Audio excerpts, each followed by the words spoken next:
Ahí está grabando el computador. Voy a poner a grabar una cámara. Voy a poner a grabar la otra cámara. Rec. Perfecto. Ahí están todas grabando. Ya, perfecto. Entonces, ahora sí les doy la bienvenida a los que revisen este video vía YouTube, ¿cierto? Que no van a estar online. También les doy nuevamente la bienvenida a los que están online. Y vamos a comenzar con este curso de introducción al cálculo. Entonces, voy a borrar toda esta parte del lado derecho que era sobre las cámaras, que va a estar todo grabado, cosas que no son tan importantes por el momento. Lo que me interesa ahora es comenzar con este curso llamado Introducción al Cálculo. Ahora, les puedo contar que cálculo es un área de las matemáticas extensa. Es una de las matemáticas de tal modo que casi siempre en las universidades, en las facultades, el curso de cálculo se divide en al menos 3 semestres. Los famosos cálculo 1, cálculo 2, cálculo 3, que en nuestra facultad han ido mutando poco a poco y tienen nombres como cálculo diferencial, cálculo en varias variables, cálculo aplicado, etc. Pero básicamente se distribuyen en 3 cursos, grandes cursos de distintos tópicos de cálculo. Y en esta facultad, hace un tiempo se creó un curso previo que es este llamado Introducción al Cálculo, porque el cálculo no es tan simple para entrar a la universidad. Entonces, hay que revisar varias cosas antes de llegar al cálculo. Vamos a comenzar con esto llamado Introducción al Cálculo. Ahora, no les voy a dar el programa porque por el momento no tiene sentido ver cosas que no conozco, pero sí les puedo dar una frase. Les puedo decir que básicamente el cálculo estudia las funciones. Alguien me va a decir, no entiendo qué es que está escribiendo ahí. No se preocupe, solamente como lenguaje. Estudia las funciones de variable real. Bueno, de hecho también hay funciones de variable completa, pero esas son ya del curso de cálculo 3. Entonces voy a decir de variable real. Entonces, las distintas etapas del cálculo son para aprender qué son las funciones, qué es una variable, qué son real. En esta primera semana de clases, en estas primeras semanas de clases, nos vamos a preocupar no de las funciones, no de las variables, nos vamos a preocupar de qué significa que dichas variables sean reales. Y lo que vamos a hacer es estudiar completamente el conjunto de los números reales. Tema de la semana, estudiar el conjunto de los números reales. Entonces, de hecho, podría poner aquí tema. Entonces, título, números reales. Números reales. Entonces, las preguntas que nos vamos a hacer es, ¿qué son los números reales?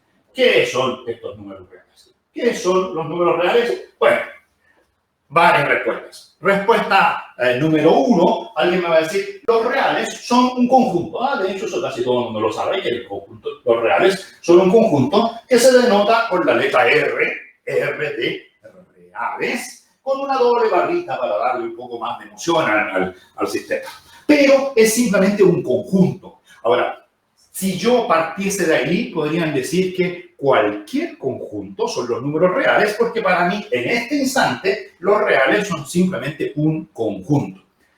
En la medida que yo a ese conjunto le empiece a poner más y más condiciones, entonces me voy a empezar a aproximar cada vez más a este conjunto de los números reales verdaderos. Ya, así que los números reales son un conjunto. ¿Pero qué conjunto? Bueno, ahí algunos ansiosos van a decir, no, me meto a Google, ¿cierto? Y trato de buscar números reales, definición. Bueno, pueden buscar en los libros, en todas partes, y van a encontrar que los números reales son un conjunto, pero un conjunto que satisface 3 grandes propiedades. De hecho, se suele decir que se las voy a poner, solo como cultura general. Se dice que es un cuerpo, se dice que es ordenado, y se dice que es completo. Si quieren impresionar a alguien, pueden decir, hoy día he aprendido en la clase de Introducción al Cálculo que los números reales son un cuerpo ordenado, completo. Pero en realidad no hemos aprendido nada, solamente una frase. Lo que tenemos que hacer es saber qué significa cada una de esas 3 palabras. Y cada una de esas 3 palabras va a ser una semana completa de estudio. En la semana 1 vamos a aprender, cuando terminemos la semana 1, que los reales son un cuerpo. cuando terminemos esta primera semana, día miércoles a las 4 de la tarde, vamos a saber que los reales son un cuerpo y vamos a entender bien eso, que los reales son un cuerpo. El objetivo final será entender que son un cuerpo ordenado completo, pero en la semana 1 solo vamos a saber que los reales son un cuerpo. ¿Qué vamos a hacer en la semana 2? Bueno, en la semana 2 vamos a entender que los reales son un cuerpo ordenado. Y ahí vamos a tener una riqueza mayor de ejercicios. Entonces, ¿se fijan? En una frase muy rápido, cuerpo ordenado completo. Pero en entender esa frase, vamos a ir paso a paso. En la primera semana vamos a entender que los reales son un cuerpo. En la segunda semana vamos a entender que los reales son ordenados. ¿Y cuándo vamos a saber que los reales son un cuerpo ordenado completo? A ver si alguien se anima a decir algo. Aprovechen su micrófono. Cuerpo, semana 1. Ordenado, semana 2. Al final de la semana 2, los reales van a ser un cuerpo ordenado. Ojo, que la materia de cálculo es acumulativa. Cuando veamos la semana 2, vamos a saber todo esto. ¿Cuándo vamos a ver que es un cuerpo? Va a ser una semana. ¿Qué semana? ¿Se atreve alguien a decir algo? Semana 3. Semana 3, ¿cierto? Eso sería como lo ideal. Partir semana 1 con cuerpo, semana 2 con orden y tercera semana con completitud. Pues bien, no. La completitud es más compleja. Cuerpo es lo más sencillo, por eso partimos la semana 1 con cuerpo. No hay que saber nada para aprender que los reales son un cuerpo. Todo se lo voy a enseñar aquí en clase. Con esta pizarra no hay apunte. Si ustedes pudieran venir a ver a mi oficina, verían que hay un sillón, hay una mesa y no hay apunte, porque ser cuerpo es bastante sencillo. Ser ordenado es un poco más complicado, lo vamos a ver la próxima semana, ya vamos a estar un poco más al día. Ojalá que no haya tanto paro para que haya muchos estudiantes y puedan entender eso. Pero ser completo lo vamos a ver solamente la semana 8. En el programa aparece en la semana 8. ¿Qué vamos a hacer entre la semana 2 y la semana 8? Bueno, una vez que sepamos que los reales son un cuerpo ordenado, con eso vamos a poder desarrollar muchos ejercicios que nos van a preparar a esta semana 8 muy intensa. La semana 8 es una semana intensa. Esa semana pasan todas las cosas. En el curso de cálculo se estudia que los reales son completos. En el curso de álgebra se estudian cosas bien complicadas también. Es una semana que está justo en medio del semestre. Ustedes saben, 15 semanas, la que está al medio es exactamente la semana 8. En esa semana vamos a ver que los reales son completos. Entre la 2 y la 8 vamos a ver cosas como qué es una función, vamos a ver las funciones trigonométricas, vamos a ver geometría analítica, cosas que nos van a preparar para entender bien esta semana 8. Y cuando terminemos dicha semana 8, ahí sí que vamos a poder sonreír y decir que ya sabemos lo que son los reales. Ahí vamos a saber que los reales son un cuerpo ordenado completo y vamos a entender bien qué significa todo esto. ¿Les parece? Entonces, pueden hoy día decirlo para impresionar a alguien. Los reales son un cuerpo ordenado completo. Pero, ¿qué significa todo eso? Ya lo vamos a ver. ¿Tienen dudas? ¿Los escucho? Vamos. Entonces, ¿qué vamos a hacer ahora? Comenzar con el principio, con el hecho de que los reales son un cuerpo. ¿Qué tengo que saber yo previamente a todo esto para entender esa materia? En realidad, no mucho. No voy a borrar eso, voy a seguir aquí. Entonces, claro, los reales son un cuerpo. Ahora, obviamente, R es un conjunto. Supongo que hay que saber algo de conjuntos. ¿Se acordarán cuando aprendieron conjuntos en segundo básico? Cuando escribían el conjunto formado por lunes, martes, miércoles. El conjunto formado por una manzanita, una perita, una estrellita. Esos conjuntos son los mismos. R es un conjunto. De hecho, si no dijera que el cuerpo ordenado completo, podría ser uno de esos conjuntos de segundo básico. Pero es un conjunto un poquito más complicado. Entonces, obviamente es un conjunto, tiene elementos. Sus elementos, que son los números reales, los vamos a anotar con letras X, Y, Z, A, B, C, U, V, etc. Todas esas cosas van a ser números reales. Ya, pero queremos ver qué significa que los reales sean un cuerpo. Primera semana, cuerpo. Entonces voy a decir lo siguiente. En R, en R, antes de comenzar, en R hay dos operaciones. Hay dos operaciones.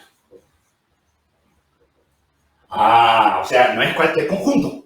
Es un conjunto donde hay dos operaciones. Dos operaciones. Que son, si quieren, la primera se llama la suma, que se denota con ese simbolito, y la segunda es el producto, que se denota a veces con un puntito, otras veces el puntito desaparece.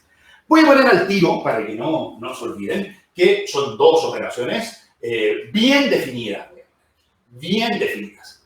Y les voy a explicar qué significa eso. Bien definidas. Significa lo siguiente. O sea, es decir, si ustedes toman dos reales cualquiera, digamos, X es un real, Y es un real, cualquiera. Le podría poner aquí un cuantificador, podría poner aquí para todo X, Y. No le voy a poner porque es la primera clase. Voy a decir que tomo dos reales cualquiera. Creo que la idea se entiende bien. Dos reales cualquiera. Si X es un real e Y es un real, como la suma es una operación, significa que X más Y está definido y eso genera un nuevo número real.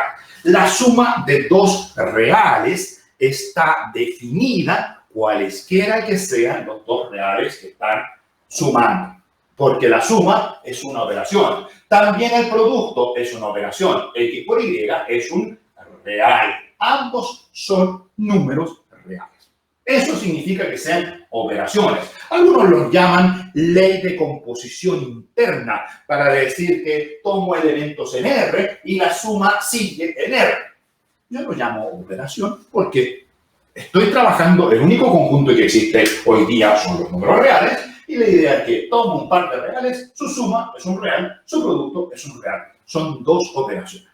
Pero se dice que son dos operaciones bien definidas. ¿Qué significa que sean bien definidas?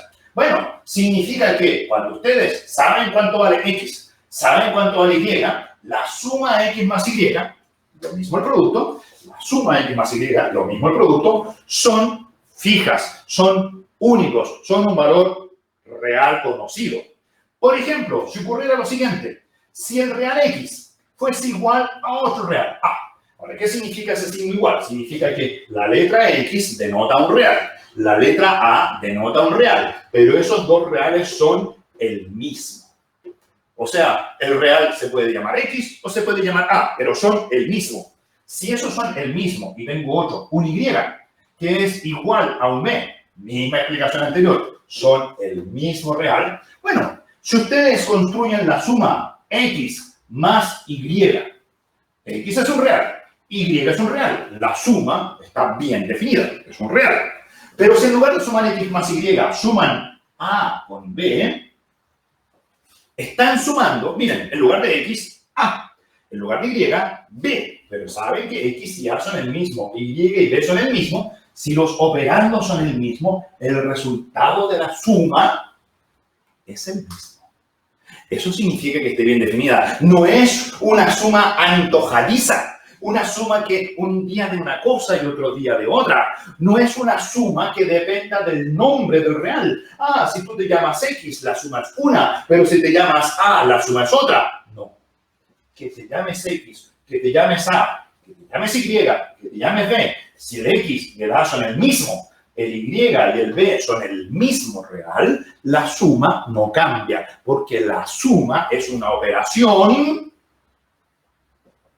Alguien que me diga, porque claro, no sentirme solo. La suma es una operación, díganme, bien definida. ¿Me entienden la idea? Bien definida es su resultado, no depende de cuál sea el nombre que le pongan a los reales. Depende del real. Miren, puedo seguir avanzando, puedo decir, o sea, este real y ese real son el mismo. O sea, si yo tomara el real X más Y y eso lo multiplicara por A, por ejemplo, o tomar el real A más B y eso lo multiplicara por X, estos también son iguales. ¿Por qué razón?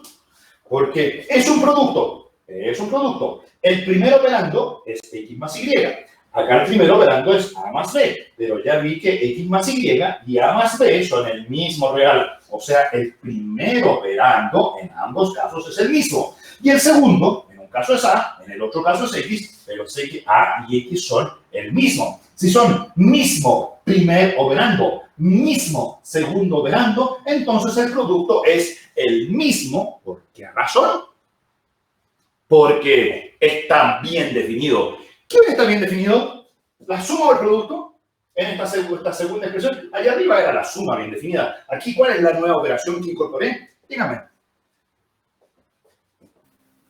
Dígame. Las dos están bien definidas. Claro, pero si, como ya lo de arriba lo sabía, cuando ya tengo ese dato, acá abajo en realidad lo que estoy usando es simplemente que la nueva operación, es decir, el producto, es la que está bien definida. La suma ya la usé.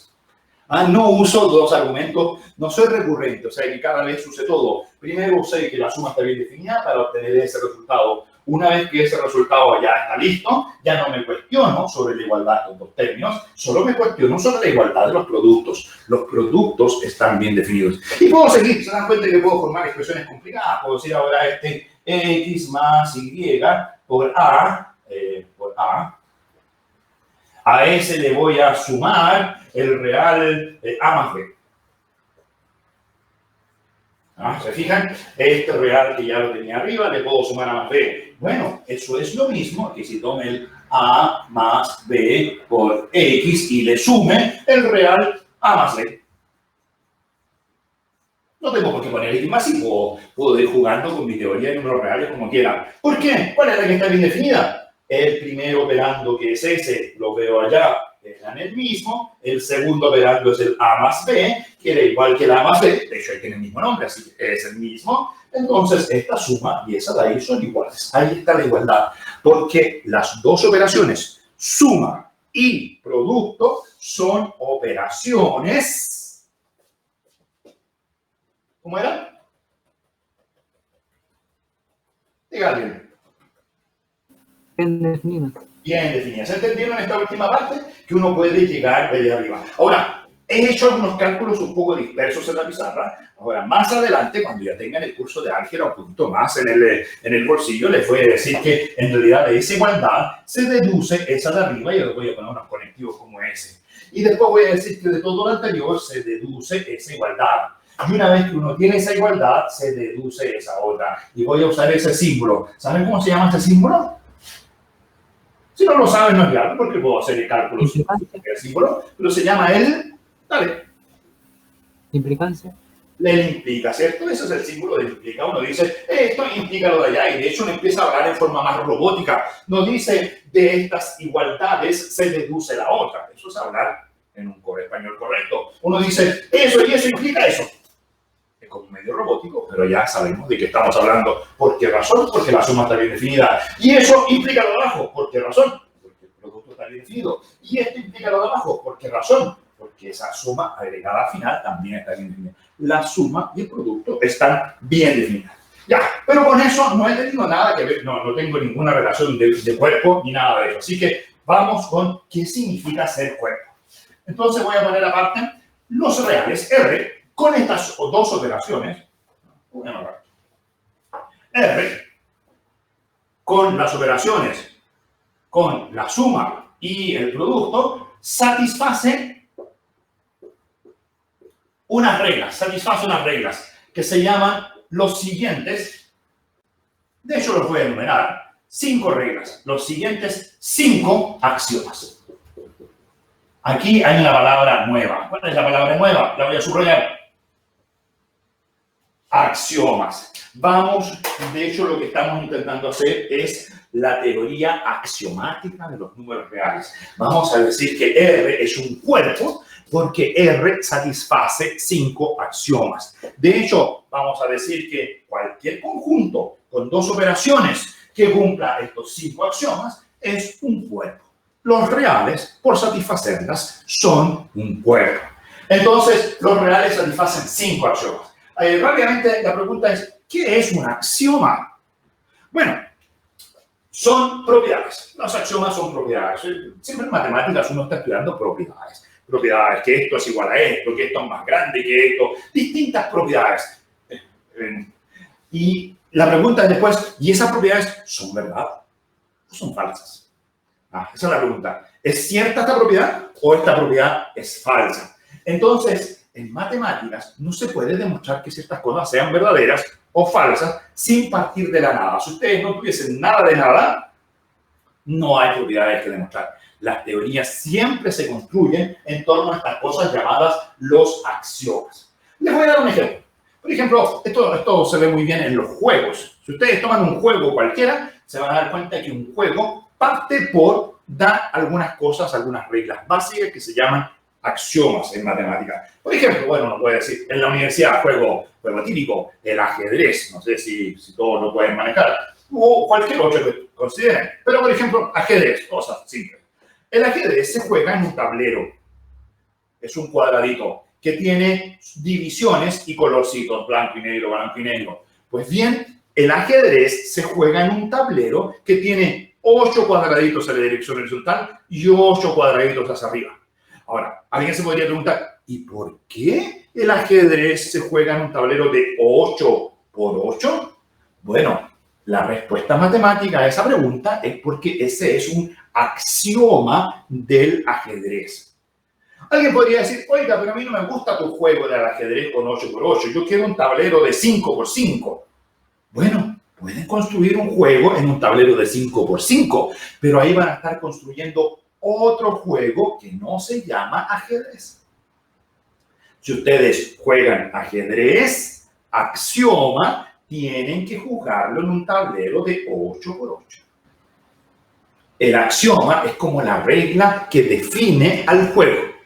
Después uno comienza a jugar sobre ese tablero y ahí es lo que en matemáticas uno dice que empieza a estudiar propiedades. Por ejemplo, les puedo dar una muy sencilla. Les puedo decir, si el tablero tiene 8 por 8, entonces pareciera que se puede subdividir dicho tablero en 4 zonas, de tal forma que cada zona es de 4 por 4. Dividen aquí 4 más 4, 8, dividen aquí en la mitad 4 más 4, 8 y generan 4 regiones de 4 por 4. Eso de que sean 4 regiones de 4 por 4 ya no es un axioma. Esa es una propiedad que se puede probar a partir del axioma que decía que el tablero era de 8 por 8. Si alguien les cambiase el axioma y les dijera, no, ahora el tablero es de 10 por 10, esa propiedad de los 4 rectangulitos de 4 por 4 sería falsa. ¿Se fijan? Entonces, una propiedad es verdadera o es falsa dependiendo de cuáles sean los axiomas que definen a mi teoría. Vamos a ver que los reales satisfacen 5 axiomas. ¿Les parece? Les voy a dar el primero y los comenzamos a discutir. Axioma número 1. Yo los numero de 1 a 5. Primero, tiene nombre. El primero se llama conmutatividad. De hecho, ya estarán sospechando cómo se llama el segundo. Conmutatividad es el primero, el segundo es el de la asociatividad. Son dos axiomas muy elementales. ¿Qué dice el de la conmutatividad? Dice que si ustedes toman dos reales cualquiera, X e Y, números reales cualesquiera, le podría poner aquí un para todo. No le voy a poner para no complicar mi notación. Ustedes calculan la suma X más Y. Eso es un real. No cabe la menor duda. Eso no es axioma. Eso es porque la suma es una operación. Y de hecho es una operación bien definida. Y más X también es un real. No hay axioma. Y más X es un real porque la suma está definida. Pero el real X más Y y el real Y más X podrían ser iguales o distintos. La propiedad axioma de conmutatividad dice que en los reales estas dos sumas siempre son iguales. ¿Por qué la suma se puede hacer en un sentido o en el otro? Porque se pueden intercambiar los operandos dejando el resultado igual. No es algo que sea de la naturaleza. Es un axioma. Es una propiedad básica que uno pone en la teoría. Lo mismo para el producto. X por Y es un producto. Y por X es un real. Esos dos reales podrían ser distintos. De hecho, existen las teorías, en matemática existen las teorías no conmutativas. Pero la teoría de los números reales es una teoría conmutativa. El producto es conmutativo. Así que a partir de ahora ya no nos vamos a preguntar más si la suma es conmutativa, si el producto es conmutativo. La suma y el producto son conmutativos. ¿Por qué razón? Me adelanto yo, dado que el micrófono tiene un delay grande. Son conmutativas porque hay un axioma, una regla que así lo establece. Es el famoso axioma de la conmutatividad. Así como en el caso del tablero de ajedrez. Si alguien se preguntara, oye, ¿por qué el tablero de ajedrez es de 8 por 8? La respuesta, porque hay un axioma que así lo dice. No hay que demostrarlo. Está establecido como dato inicial. Ahora, yo sé que esto les puede echar recuerdos. Por ejemplo, ¿se acuerdan cuando se aprendieron las tablas? No, a lo mejor no se acuerdan, estaban muy chicos, tenían 3, no sé, estaban en segundo, tercero básico. Pero yo creo que como están en la facultad deben acordarse más o menos cumplir lo siguiente. ¿Se aprendieron bien la tabla del 2, por ejemplo? 2 por 1, 2 por 2, 2 por 7, 2 por 8, ya voy a poner aquí 2 por 8. Y les dio eso, no me acuerdo, 16 parece. Y después, cuando fueron creciendo, tuvieron que aprenderse la tabla del 8. Y en realidad decían, como son astutos, no tengo para qué aprenderme el 8 por 2, el 8 por 3, el 8 por 4, hasta el 8 por 7, porque son las tablas al revés. Entonces decían, para aprenderme el 8 por 2, yo digo, no me lo sé, pero como ya me sabía el 2 por 8, que era 16, ustedes decían, el 8 por 2 también es 16, y podían decir, tenían implícitamente esa regla del 2 por 8 igual 8 por 2, ambos igual a 16, y de hecho lo usaron para aprenderse esta. Yo estoy seguro que nunca se la aprendieron, nunca la tuvieron que estudiar. Esa la estudiaron cuando eran mucho más chicos. Y esta de acá simplemente decía, internamente le daban la vuelta y decía 16, 16, 16, 16, y les afloraban esas cosas. Supongo que después siguieron avanzando y demostraron cosas con fracciones. Vieron que las fracciones, no sé, voy a poner aquí 5 sextos multiplicado por 7 octavos. Dijeron, eso es lo mismo que 7 octavos por 5 sextos. A lo mejor incluso hicieron hasta una demostración de que esas cosas eran iguales. Pues bien, ahí decían, el producto de fracciones es conmutativo porque lo he demostrado. Hoy día el producto de números reales es conmutativo. ¿Por qué razón? A ver si me dan un feedback de por qué el producto es conmutativo. ¿Algo? ¿Nadie? Digan. Prendan sus micrófonos y digan algo. ¿Por qué el producto es conmutativo? ¿No? ¿Nadie se atreve? Porque hay un axioma que lo define. Porque no es que lo defina, es un axioma establecido. ¿Cierto? No hay definición, es un axioma, es una propiedad que podría ser verdad o sea, ser falsa, y uno establece y dice, a partir de ahora esa propiedad es verdadera. Punto. Lo que pasa es que hoy día no estamos interesados en demostrar la conmutatividad. Hoy día lo que estamos interesados es ver qué pasa si la conmutatividad es cierta, qué otras cosas puedo deducir a partir de ahí. Nuestra teoría va a florecer desde ese punto hacia arriba. Vamos a generar teoría a partir de esta acción. Así que, si preguntan por ahí, ¿por qué el producto es conmutativo? Respuesta, por acción. ¿Por qué la suma es conmutativa? Respuesta, por acción. Lo mismo. O sea, las respuestas a esas preguntas van a ser demasiado sencillas. Solamente acción. Ya, voy a dar el tiro del otro axioma. El de la conmutatividad es fácil. El otro que es fácil es de la asociatividad. 2. Axioma número 2. Asociatividad. Asociatividad. ¿Qué dice la asociatividad? Bueno, tomo 3 reales. Un real X, un real Y y un real Z. Ojo, que no tiene sentido preguntarse qué es X más Y más Z. Esa cosa no está todavía definida. Porque la suma es una operación, pero una operación binaria que combina a 2 reales. Entonces, si ustedes quieren darle sentido a esto, tienen que agrupar los sumandos. Y hay 2 posibles formas. Una posibilidad que es la típica, tomar el primero con el segundo. Esta suma sí que está bien definida. X es un real, Y es un real, su suma es un real. Eso va a dar un resultado y dicho resultado lo pueden sumar con Z porque Z es otro real. Eso está perfectamente bien definido.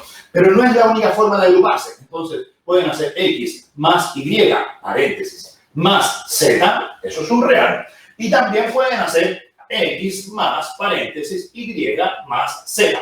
Donde noten que los reales están en el mismo orden, X, Y, Z. Pero se agruparon aquí los 2 primeros, el resultado va a ser igual al tercero.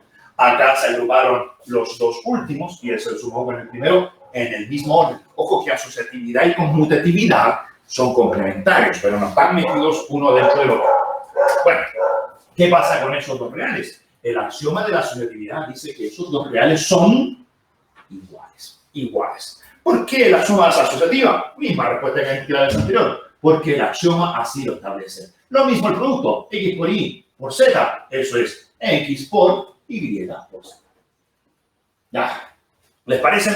Entonces, si me preguntan, ¿por qué la suma es conmutativa? Por axioma. ¿Por qué es asociativa? Por axioma. Hasta aquí uno podría decir, oiga, la cosa está bien simpática o bien fome. Bueno, depende de cuál sea su punto de vista. Porque pueden decir, las respuestas a todas mis preguntas son por axioma. Entonces no podríamos axiomatizarlo todo, de todas las propiedades matemáticas, no sé cuántas eran, 1 millón, 2 millones de propiedades que me tengo que aprender. Les pongo axioma 1, axioma 2, axioma 3, axioma 4, hasta axioma 1 millón. Y me las aprendo todas de memoria, y cuando me pregunten en el control ¿por qué esto es cierto? Bueno, tendré que decir, porque es el axioma 8532. Sí, pero ahí se pondría la teoría un poco fome porque serían muchos axiomas que aprender y parecería que las matemáticas se parecen más a historia, donde hay que aprenderse muchos axiomas. En historia me dice combate naval de Iquique, dice descubrimiento de América, y al lado, eso es 1492. ¿Por qué? No hay deducciones, es como un axioma. ¿Se fijan? O sea, bueno, alguien lo supo y se lo enseñó a los demás. Sí, en matemáticas uno pone axiomas, pero siempre la idea es que los axiomas sean muy pocos y las otras propiedades se deducen de los axiomas. Hay que aprenderse de memoria pocos axiomas. De hecho, vamos a ver solo 5. Y las demás propiedades se deducen. No sé si les pasó eso en los controles, supongo que en enseñanza media les pasaba, que les gustaban más las matemáticas que otras cosas. Normalmente los estudiantes de esta facultad son buenos en matemáticas. ¿Por qué no son? Porque decían, me aprendo poquitas cosas y lo demás, ¿qué hacían con lo demás en las pruebas? Nunca dijeron, oye, lo demás lo deduzco en la prueba. ¿Alguien dedujo cosas en la prueba? ¿O se iba con esas ideas a los controles? Aquí cuéntenme algunos de mis anónimos estudiantes. ¿Alguien deducía cosas en la prueba? ¿Hay alguien ahí que responda? Somos 27 actualmente. ¿Alguien le tocó deducir cosas en una prueba? Ahí respiró alguien. Diga. ¿No? ¿Sí? ¿Nadie dedujo cosas en la prueba? Bueno, aquí en matemáticas uno va a intentar deducir cosas. Los axiomas son pocos. Entonces, miren, hay unas propiedades. Te voy a dar un ejemplo. Una propiedad. No es axioma. No es axioma. Lo que voy a escribir a continuación no es axioma. Si me dan 3 reales, X, Y, Z, reales. Aquí lo dije que son las reales. Yo lo poner reales. Ya. Entonces, yo digo la siguiente igualdad. X más Y más Z. Bueno, solo tiene sentido. Ahí. Ese real es igual que el real Z más Y, cierre paréntesis, más X. ¿Verdad o falso? Ahí sí espero que alguien me diga si es verdad o falso. ¿Verdad o falso? ¿Verdad o profe? Porque la mezcla de las dos de arriba. Pero esa es la cosa. ¿Es un axioma esa propiedad? ¿Es la asociatividad? No es ningún axioma, sino que son los dos juntos. Claro, no es la asociatividad, porque la asociatividad dice los 3 reales tienen que estar en el mismo orden. Y aquí los reales no están en el mismo orden. Después no es la conmutatividad, porque en la conmutatividad tienen que haber 2 reales sumados iguales. Aquí el X con el Y del otro lado no están sumados, ni al revés. Entonces es una especie de combinación o mezcla de los axiomas anteriores. Entonces, esto no es un axioma. No lo voy a poner como axioma 3. Es una propiedad. Y por ser una propiedad que ya no es un axioma, cuando me pregunten, ¿y por qué es cierta dicha propiedad? Bueno, respuesta porque es combinación de los axiomas. ¿Y cómo te diste cuenta que era combinación de los axiomas? Bueno, en realidad una matemática siempre exige que después de una propiedad que no sea axioma. Cuando la propiedad es un axioma, uno dice, bueno, eso es cierto por axioma. Pero cuando tienen otra propiedad que no es un axioma, uno exige que después haya una demostración. Tiene que haber una demostración. Mientras no tenga una demostración clara y precisa de dicha propiedad, yo me voy a preguntar si la propiedad es verdadera o falsa. Cuando haya hecho mi demostración, ahí voy a quedar tranquilo, voy a decir, efectivamente, esos dos reales son iguales. Entonces, quiero hacer algo así como la primera demostración elemental en mi curso de cálculo, de introducción al cálculo, donde con el axioma de la conmutatividad y de la asociatividad, yo puedo demostrar que esos dos reales son iguales. Problema que se va a ir repitiendo más adelante. Les van a pedir en los ejercicios, en los controles, hasta el final, demostrar que ciertos reales son iguales. La estrategia es casi siempre la misma. Por ejemplo, voy a poner aquí, observación, cada vez que me pidan demostrar que dos reales son iguales, cualquier real que me estén diciendo, un real A, o eso es un real A, si me piden demuestra que ese real A es igual a otro real B, la técnica más usada y más aceptada para la demostración es tomar uno de los dos, digamos, tomar el real A, modificarlo usando los axiomas o propiedades conocidas, modificarlo un poco, transformarlo y convencerse de que esa igualdad es cierta. Una vez que lo han transformado, lo vuelven a transformar en otra cosa, convenciéndose que esa igualdad es cierta. Una vez que lo han transformado, siguen transformándolo. Si se les termina la línea, siguen en la línea de abajo. Igual, otro real, igual, otro real. Y al final, vía transformaciones, donde todas sean ciertas, la idea es llegar al real del lado derecho. Cuando uno parte de un real, le aplica transformaciones, todas legales, todas respetando los axiomas, y llegan al real B, allí todo el mundo les va a decir, perfecto, han demostrado que el real A es igual al real B.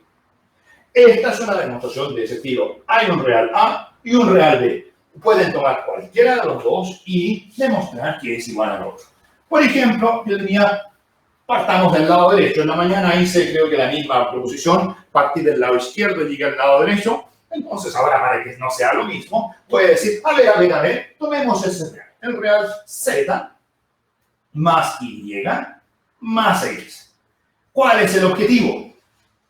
El objetivo es transformarlo usando los axiomas para que quede idéntico al otro real. Ahora, ¿cuál es la gran diferencia? Que en los Z, Y, X, acá están al revés, X, Y, Z. Entonces, vía los axiomas, hay que darle vuelta a todo el mundo. Ya, por esa razón, primer axioma que voy a usar va a ser ¿cuál?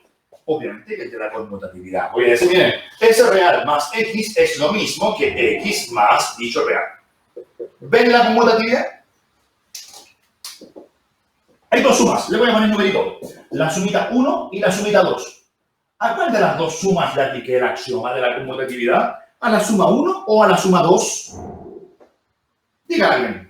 A la suma 2. A la 2. ¿Ven que la 2, cierto? Porque la 2 tiene primero operando, no voy a dejar, aquí le voy a poner un circulito a esa. Tiene primero operando ese paréntesis, segundo operando X. Y al lado derecho, el primero operando es el segundo, la X, y el segundo es el primero de acá. O sea, lo que hice fue conmuté esas dos. ¿Qué axioma utilicé? Esa igualdad es cierta. Entonces voy a poner aquí un comentario, punto y coma. Voy a decir, ¿esa igualdad es verdad? ¿Por qué razón?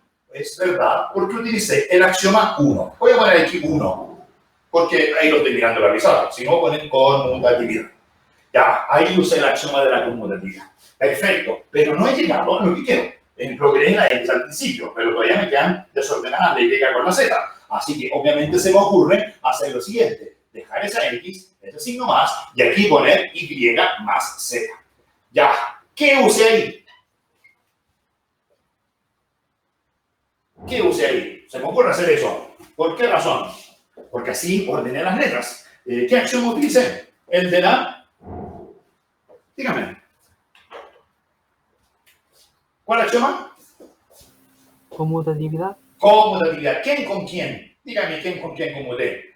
Letras. Entre X y Z. La X está allá. ¿Cuál fue la conmutatividad entre quién y quién? ¿Entre quién y quién? ¿Qué letras? Y y Z. Y Z. Letras, ¿cuál nombre? La Z y quién más. Y la Y. Esas. Z y más Y es lo mismo que Y más Z. O sea, esa igualdad de ahí, esos dos reales son el mismo. ¿Por qué son el mismo? Voy a ponerle aquí, por el axioma 1. Axioma 1. Esos dos reales son el mismo. Pero ojo, que aquí hay algo más. Está el X más. ¿Y por qué si esos dos son iguales? ¿Por qué x más eso será igual a x más eso otro? Ahí hay otra cosa que estoy usando. No solo el hecho de la acción de la conmutatividad. La conmutatividad me dice, aquí hay una suma. Primer operando es x. Segundo operando, z más y. Segundo operando, y más z. Los segundos operandos son los mismos. El primer operando es el mismo. ¿Por qué esa suma habrá de ser entonces la misma? ¿Qué uso ahí? Cuando tengo operando 1 y operando 2, el mismo, operando 1, operando 2. ¿Por qué la suma es la misma cuando opero las mismas cosas? Porque la suma, ¿cómo era? A ver. Era bien definida. Estaba bien definida. Ojo que esto no es la pura conmutatividad. La conmutatividad está en el operando 2, pero el operando 1 quedó tal cual. Entonces, como los operandos son los mismos, yo digo, la suma es la misma porque la suma está bien definida. Ahí están todas mis explicaciones. No solo la conmutatividad, también uso que la suma está bien definida. Ya, ahora sí pienso que estoy a punto de terminar. Recuerden que mi objetivo es llegar a ese real. Entonces, ¿por qué este último va a ser igual al que me piden? Lo voy a poner ahí. X más Y más Z. ¿Qué usé aquí? Asociatividad. Ahí directo la asociatividad, ¿cierto? O sea, X más Y más Z, ahí está, X más Y más Z es igual que X más Y más Z, esa es la asociatividad directa, axioma 2. ¿Y a dónde llegué? A lo que me pedían, X más Y más Z. Entonces, miren, ¿cómo funciona la lógica de todo esto? Dice, tenían un real, el del lado derecho. Ese real es igual a esto, o sea, estos dos reales, este de aquí y este de allá, son el mismo real. Estos dos son el mismo. Ahora, ese segundo es igual a este tercero. O sea, esos dos son el mismo. Como este era el mismo que el primero, los tres son el mismo. Y como ese es igual que este de abajo, en realidad estos 1, 2, 3, 4 reales, esos 4 reales son el mismo. Y si esos 4 reales son el mismo, ¿cómo son el primero y el cuarto? Todo el mundo acepta que ahí han concluido diciendo que los 4 reales son iguales, por lo tanto el primero y el cuarto, que era lo que aparecía en la propiedad de arriba, son el mismo real. Y ahí uno puede decir, esta propiedad ha sido demostrada. Pero noten que no es un axioma, es una combinación de los dos axiomas. Se usa la conmutatividad 2 veces, se usa la asociatividad una vez, se usa el hecho de que la suma está bien definida. Así se pueden demostrar ese tipo de propiedades. Ya, les voy a dejar propuestas otras. Con estos dos axiomas ya se pueden hacer algunos ejercicios para que los hagan el día de la tarde. Bueno, de hecho ustedes pueden inventar nuevos ejercicios. Por ejemplo, pueden hacer esta. Voy a poner aquí propiedad, cuya demostración queda de tarea. Entonces mi propiedad dice, tomo el real X más el real Y, paréntesis, le sumo, paréntesis, el real Z más el real W. 4 reales. Ahora, ¿tiene sentido eso que tiene en la pizarra? ¿Está bien definido? Sí, si X e Y son reales, su suma es un real. Si Z y W son reales, su suma es un real. Este paréntesis es un real, ese paréntesis es un real, y la suma de esos dos paréntesis está bien definida. Ya, así que tiene sentido. Eso no es una propiedad, eso solamente me dice que esa cosa tiene sentido.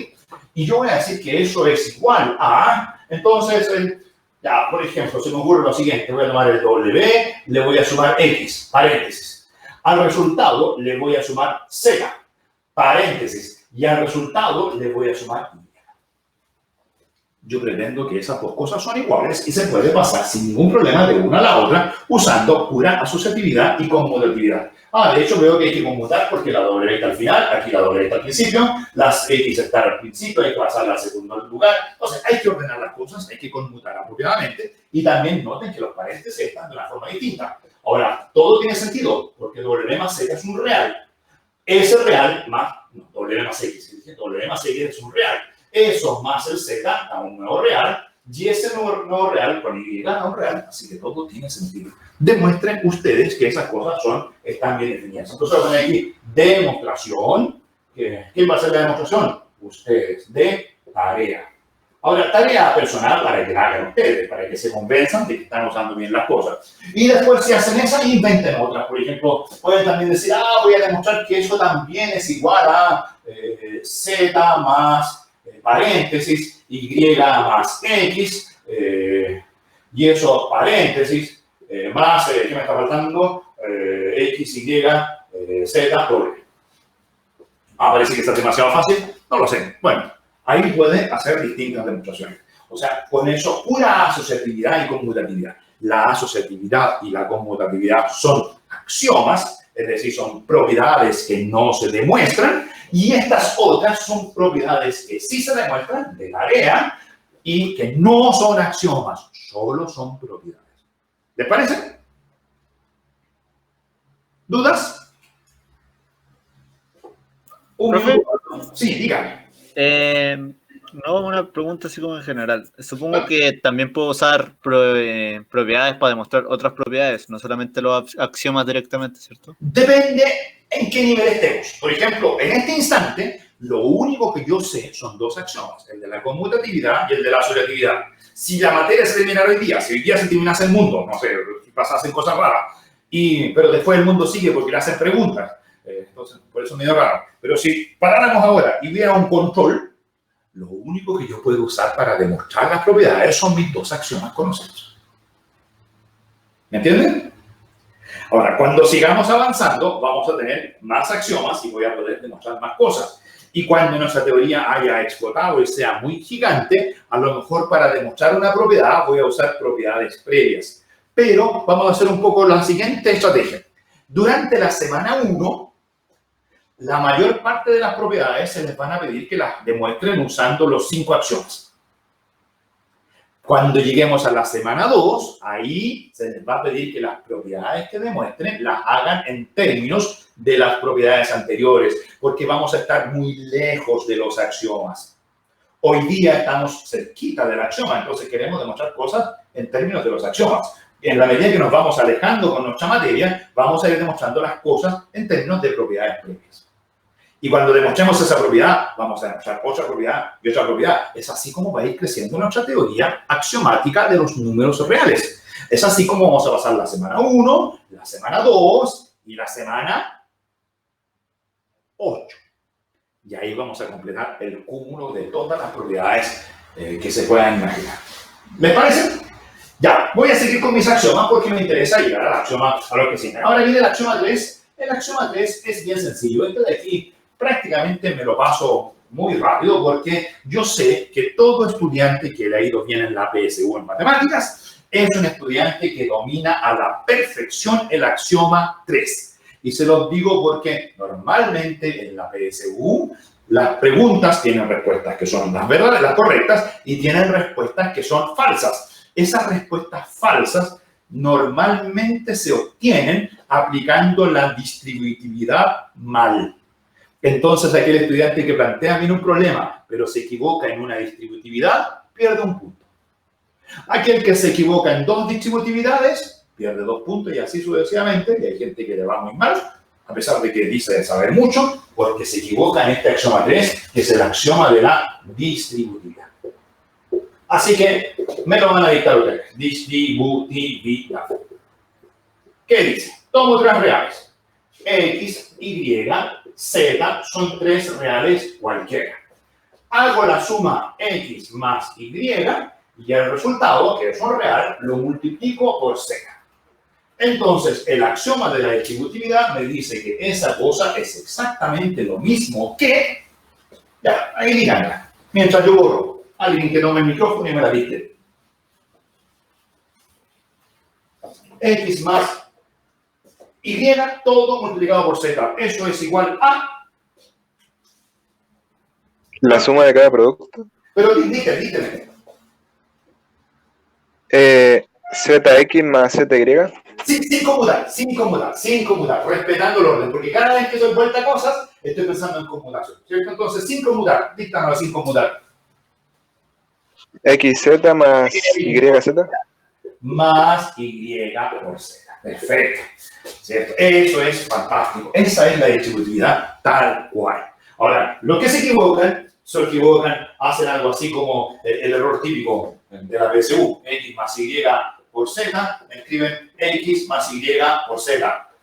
Quien escribe eso, que es totalmente falso, en un ejercicio de la PSU, seguro que encuentra su alternativa correcta. Les da, ¿cuánto da el resultado? 5. Y esta es la alternativa con el 5. Dice, fantástico, terminé. Pero cayó en la distributividad. O sea, eso de ahí es una regla incorrecta. Pero ustedes no, ustedes se la saben bien. Y se la saben al revés y al derecho. También puedo decir esta otra. X multiplicado por Y más Z. ¿Cuánto vale eso? Dígame.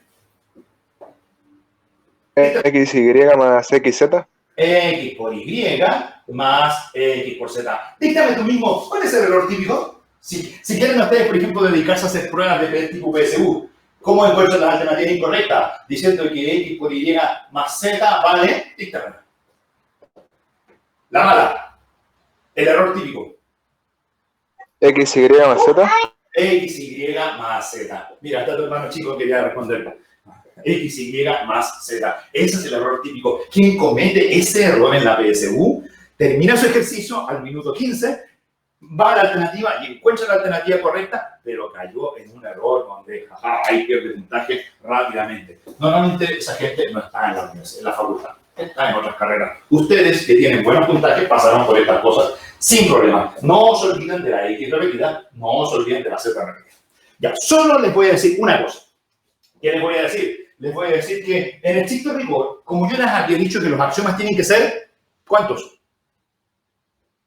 Pocos. Los axiomas tienen que ser pocos. Entonces, en realidad, en estricto rigor, solo una de estas igualdades es axioma y la otra es una propiedad que se puede demostrar. Ahora, ¿cuál es axioma y cuál es propiedad? Ahí depende del autor. Hay autores que dicen, por ejemplo, esta de abajo es axioma.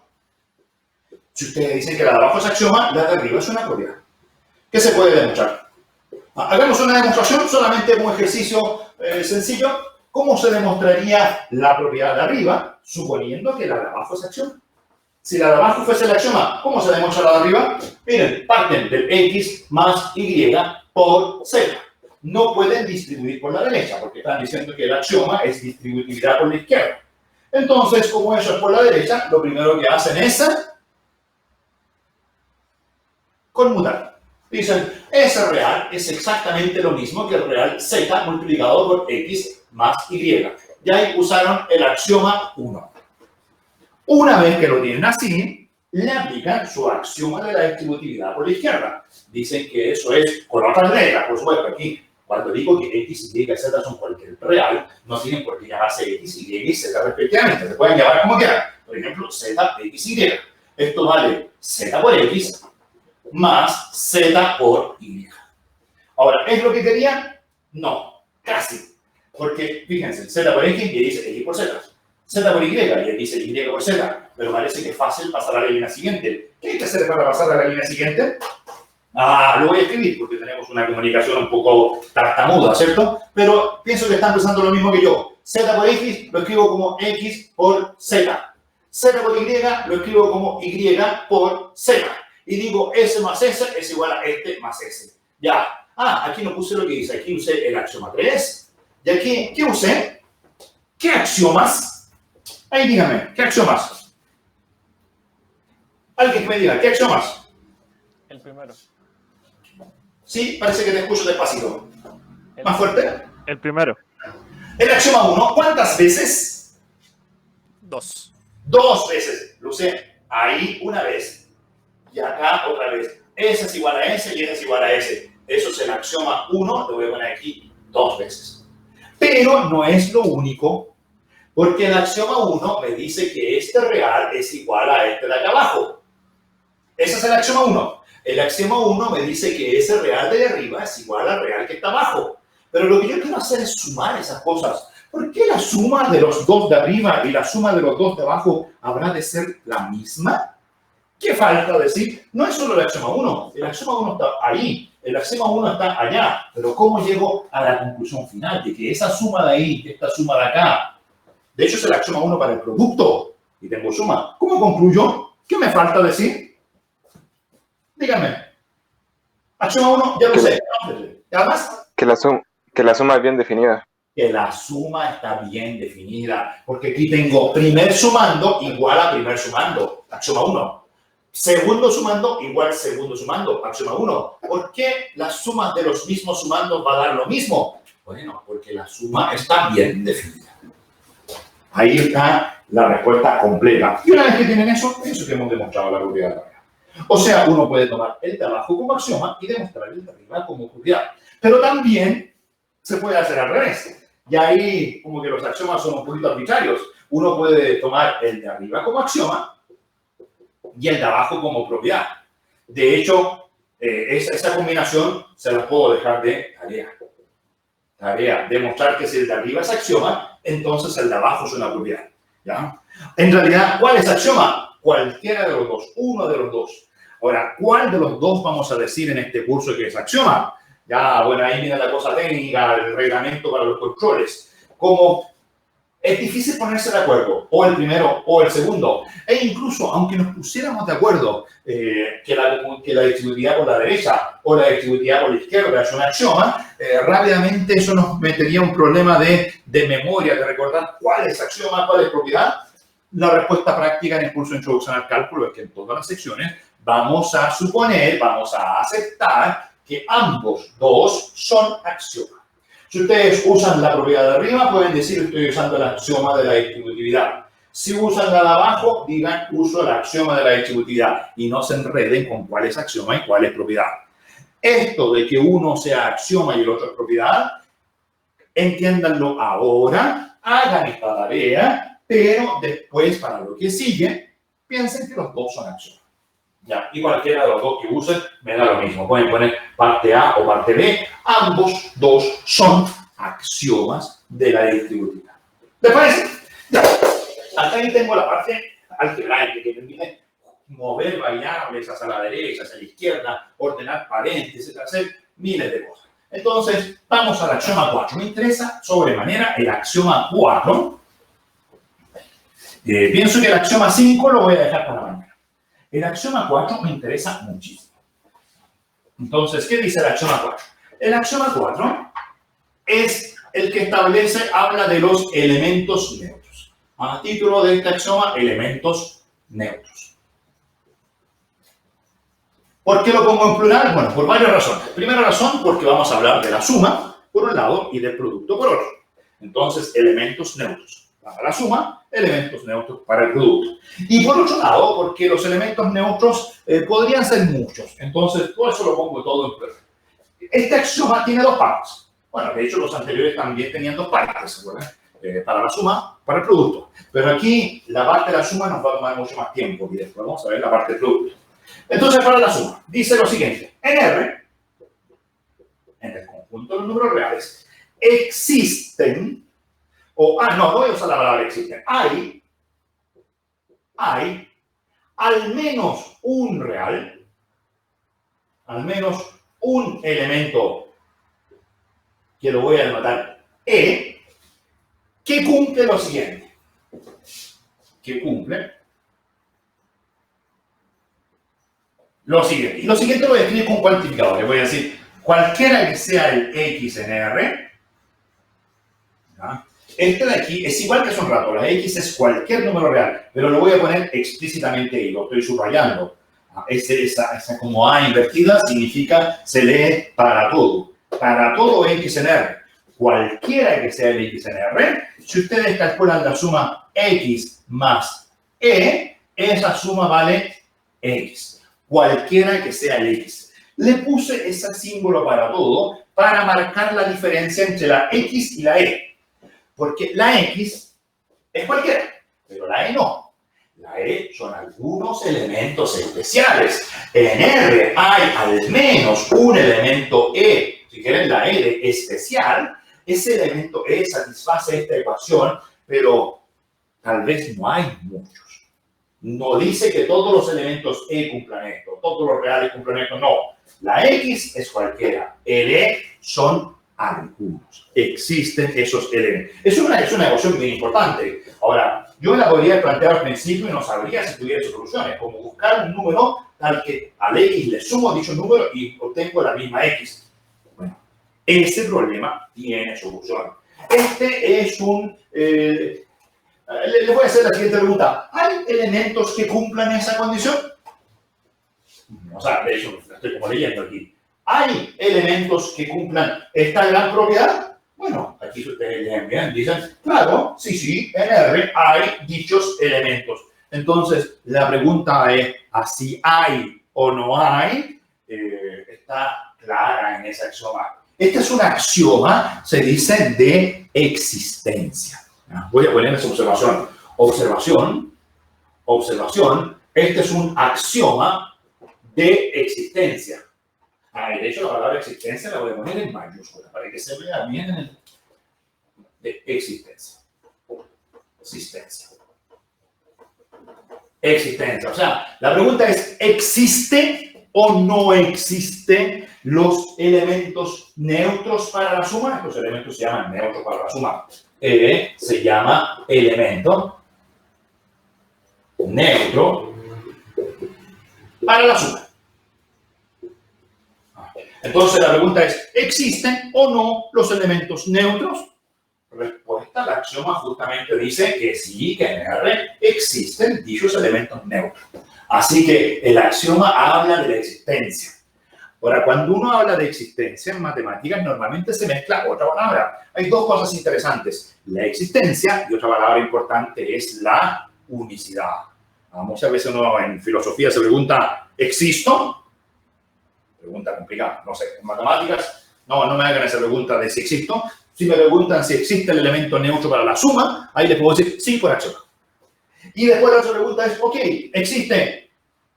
¿Es único? ¿Es único? ¿Cuántos existen? Entonces, la pregunta que viene después asociada a la existencia es, pregunta, ¿cuántas existen? Esa es la pregunta de unicidad. Existencia y unicidad son dos cosas que se contraponen una y la otra. Cuando habla de existencia, noten la frase, dice, hay al menos un elemento. ¿Cuántos hay? ¿Qué dice? ¿Qué significa al menos uno? Significa que puede ser uno, pueden ser dos, pueden ser tres, cuatro, etc. Eso es existir al menos uno. Existencia. Uno o más. ¿Qué es lo contrario de existencia? Nada. No hay elementos neutros. Eso sería el elemento. Entonces, no, la existencia es al menos uno. Uno, dos, tres o más. ¿Qué es la unicidad?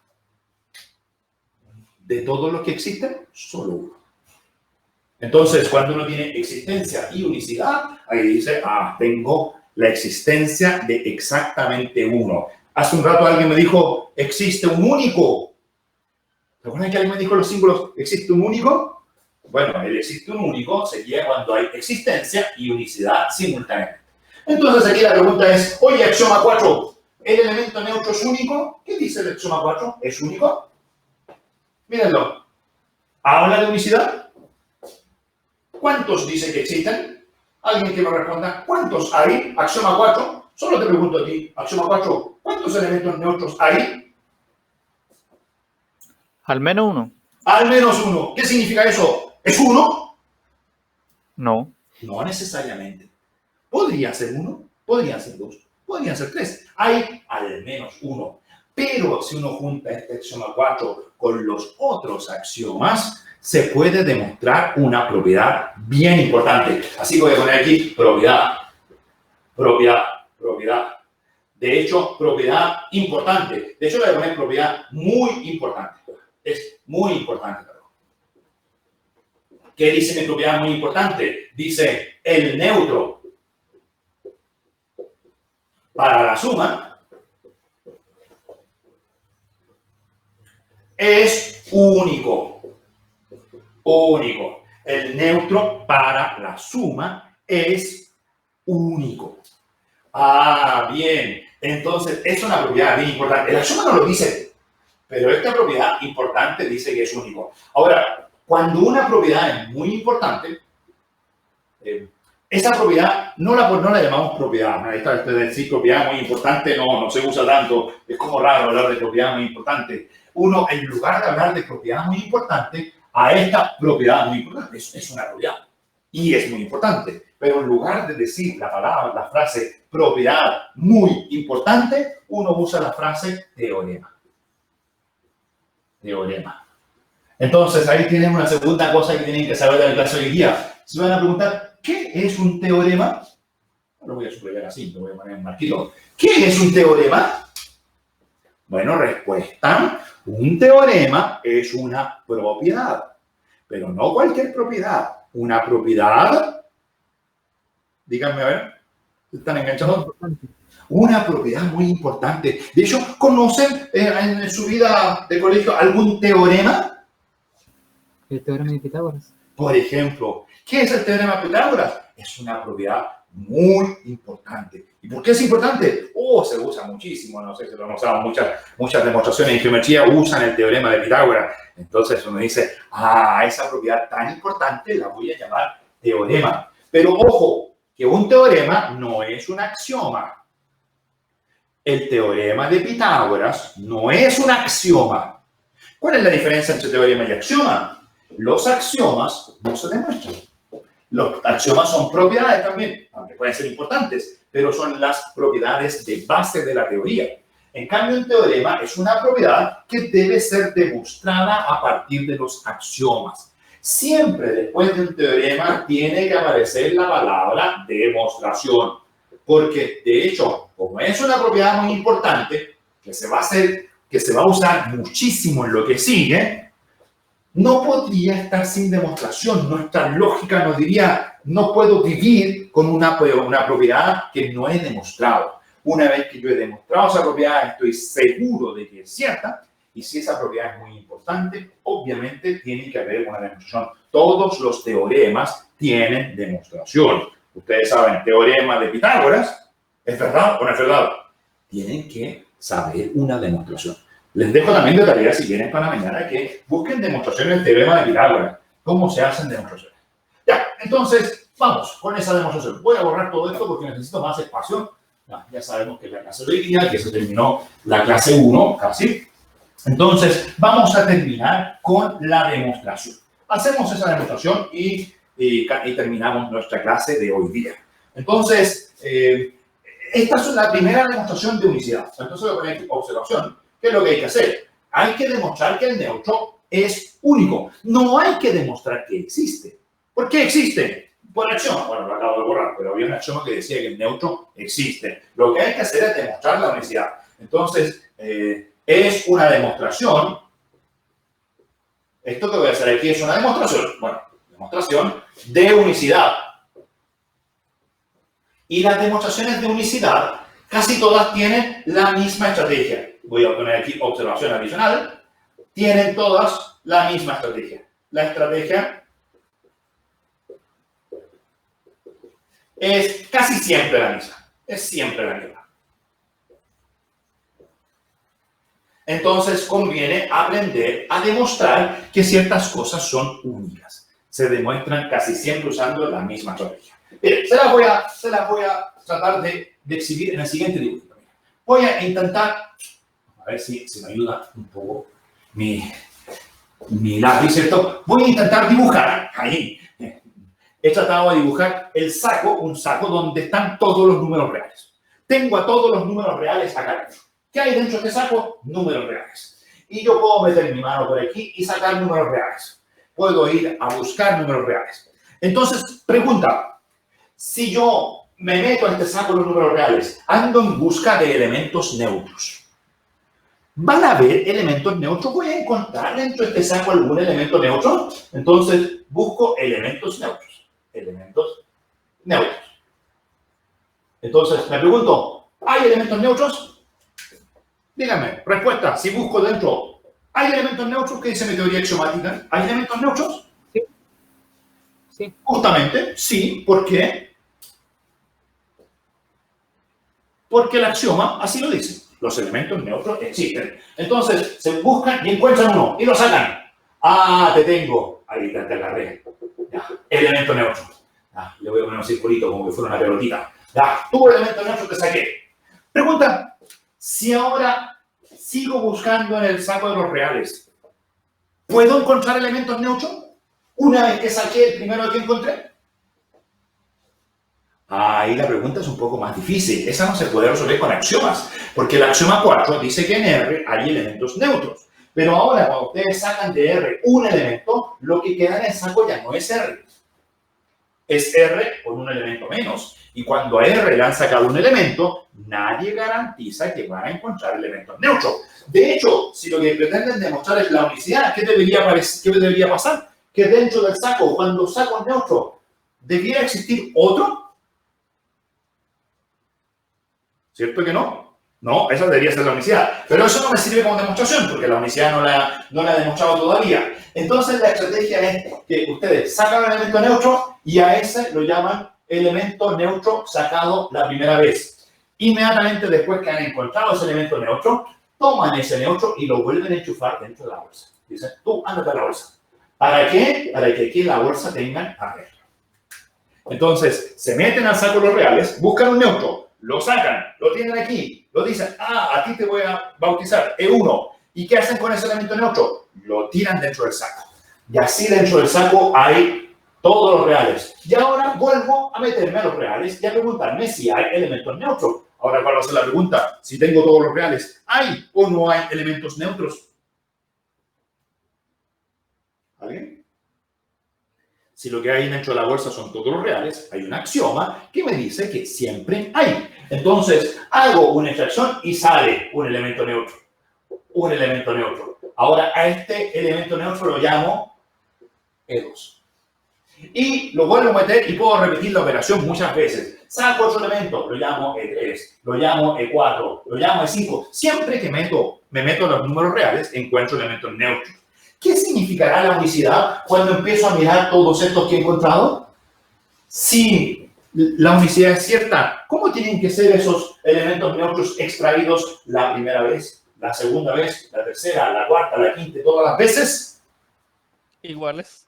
Tienen que ser todos el mismo, porque en realidad hay solo uno. En realidad, la demostración de las unicidades siempre se hace siguiendo esta lógica. Ahora, no es necesario hacer muchas extracciones. En realidad, lo que uno hace es, normalmente hace 2 extracciones y dice, lo que hay que hacer es probar que si yo he hecho 2 extracciones sucesivas de elementos neutros, siempre con de vuelta, siempre que yo saque un neutro 1 y siempre que yo vuelva después en una segunda oportunidad a sacar otra cosa llamada neutro 2, estos 2 neutros tienen que ser entre sí iguales. Si ustedes logran demostrar que siempre el E1 y el E2 son el mismo, la explicación es porque dentro del saco de los números reales había solo un neutro. Entonces, toda esa idea gráfica de ahí, si la entendieron, se lleva a la práctica de la forma siguiente. La demostración, aquí parte neutro. La demostración siempre de unicidad parte del modo siguiente. Parte diciendo sean E1, E2 neutros. Bueno, neutros para la suma. Nosotros estamos solamente pensando en la suma. Neutros para la suma. Ahora, noten qué significa esa frase. Esa frase es una frase típica. Tienen que aprender a escribirla. Tienen que usar, si hubiese algún control algún día, si hubiese alguna tarea o alguna cosa de evaluación, que no está claro cómo vamos a evaluar este curso, pero ustedes desde ya tienen que aprender a usar esta frase sean. ¿Qué significa ese sean? Todo lo que hice allá arriba. Meterme al saco de los reales, extraer neutros. Meterme al saco de los reales, extraer neutros. Al primero que extraje lo llamé E1. Al segundo que extraje, pero con reposición, lo llamo E2. Ahora, lo que nunca pongo aquí, algunos autores se equivocan y ponen sean E1 y E2 2 neutros. No, eso no se puede. Porque nadie sabe si el primero y el segundo son el mismo o son distintos. Yo simplemente lo que le estoy diciendo es que hice 2 extracciones de neutros del saco de los reales. La primera extracción la llamé E1, la segunda la llamé E2 y no sé cómo será la relación entre E1 y E2. Sean E1 y E2 neutros, pero sí estoy seguro que ambos son neutros para la suma. Bueno, la unicidad habrá concluida si usted es capaz de demostrar que E1 y E2 son iguales entre sí. Entonces uno dice, sean E1 y E2 neutros para la suma. Lo que hay que demostrar, y esto típicamente uno le pone P de Q, que se lee en español como por demostrar que. Lo que tengo que demostrar una vez que hice las extracciones es que siempre el neutro E1 es igual al neutro E2. Si yo soy capaz de demostrar esa igualdad, entonces habré demostrado que el neutro es único. ¿Les parece? Extraigo neutros con reposición. La primera extracción la llamo E1, la segunda la llamo 2, puede ser cualquier par de extracciones. Si yo extraigo 2 neutros, tengo que demostrar que siempre los dos son el mismo. ¿Por qué razón? Porque dentro del saco de los reales hay solo uno. Esa es la demostración típica de unicidad. Bueno, aquí está el trabajo. Ahora tenemos que demostrar eso. ¿Y cómo se demuestra que E1 es igual a 2? Bueno, es más o menos fácil. Miren, voy a poner aquí la frase que también pueden aprenderse es el famoso en efecto. En efecto, aquí parte la demostración de que E1 y E2 son iguales. ¿Qué significa que E1 sea neutro? Disculpen que mi pizarra es media chica, tengo que seguir acá arriba, pero ustedes pueden en su cuaderno seguir escribiendo allá abajo. ¿Qué significa que E1 sea neutro? Entonces voy a decir, E1 es neutro para la suma en R. ¿Eso qué significa? Significa que para todo X en R, si ha dicho X, yo le sumo E1, el resultado es X. Eso es porque E1 era neutro para la suma. Esa era mi cabeza que molesta. E1 es un neutro. Eso es un dato. Pero ¿quién también es neutro? E2 también es neutro. E2 es neutro para la suma. También en R. ¿Qué significa eso? Significa que para todo X, pero aquí voy a hacer un truco. Voy a, en lugar de llamar X a esta letra, le voy a poner otra letra. Para todo Y en R, si yo a Y le sumo E2, el resultado es Y. Es lo mismo. X y Y me da lo mismo. Es una propiedad que se cumple siempre. Se cumple para cualquier real X, se cumple para cualquier real Y. Ya. E1 neutro para la suma, este es un dato. Ojo que aquí tengo tres igualdades. Y les voy a poner circulito las igualdades. Esa igualdad 1, esta igualdad 2 y esta igualdad 3. Y les voy a hacer una observación. Hay una diferencia fundamental entre las tres igualdades. La igualdad 1, que está aquí, el 1 me quedó medio raro. Esa igualdad 1 no ha sido demostrada. Esa igualdad 1 es nuestro objetivo. Esta igualdad 1 es la que hay que probar. Por lo tanto, no la puedo utilizar durante mi demostración, porque esa igualdad podría ser falsa. Está en cuestionamiento, tú.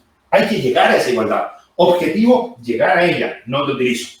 La igualdad 2 es distinta de la anterior, porque esta es una igualdad que sí es cierta, porque es la definición de ser neutro. La igualdad 3 también es cierta, así que estas igualdades las puedo usar como yo quiera. Las puedo manipular, son igualdades datos. Los datos se pueden manipular. Las puedo sumar, las puedo multiplicar, puedo hacer cosas con ellas.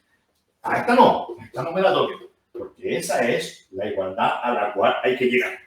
Entonces, el objetivo es manipular la igualdad 2, manipular la igualdad 3 para llegar a la igualdad 1.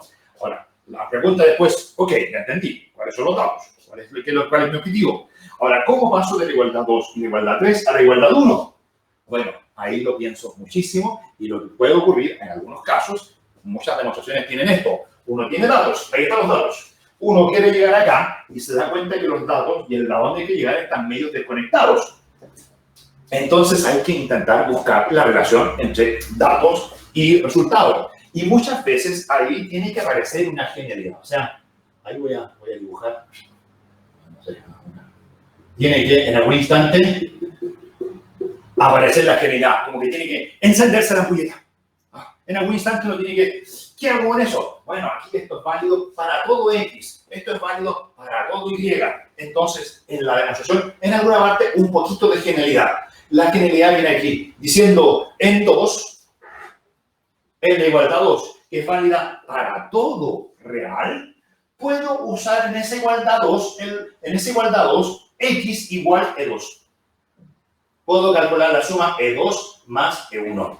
Donde dice X, que puede ser cualquier real, voy a poner el real E2. ¿Qué queda? E2 más E1 igual E2. Esta es la misma igualdad 2, pero en un caso particular. Le voy a poner el numerito 2 para que lo vean bien. Entonces, en la igualdad 2, que es cierta para todo X, bueno, de hecho podrían probarla para E1, sería cierta, para E2, para otras reales, pero el E2 es el donde se me encendió la ampolleta. Después, voy a la otra. Bueno, me gustaría dejar enlazada para que me contaran ahí qué se les ocurre hacer en la igualdad 3. En la igualdad 3, donde dice Y más E2, que es cierta para todo Y. Entonces, ¿qué Y será bueno aquí? Que se me encienda esa ampolleta. Entonces, ahí se me ocurre, bueno, E1 o E2, la cosa genial es poner en esa igualdad Y igual super, no digo nada todavía para que lo piensen, esta es la igualdad 3. 3. Entonces, ¿qué voy a poner? En lugar de Y, voy a poner a E super 1. 1. Eso es una astucia. Eso es, no estaba escrito ahí arriba. Solo decía que era para todo X. Solo decía que eso era válido para todo Y. Se me ocurrió poner X igual a 2. Oh, astucia. En realidad se me ocurrían muchas cosas, pero las otras cosas no funcionaban. Esta funciona.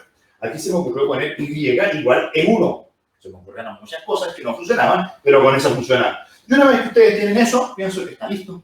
Está listo porque dicen, oh, miren, recuerden que para demostrar una igualdad hay que partir de un real y llegar al 8. Fácil, parto de 1.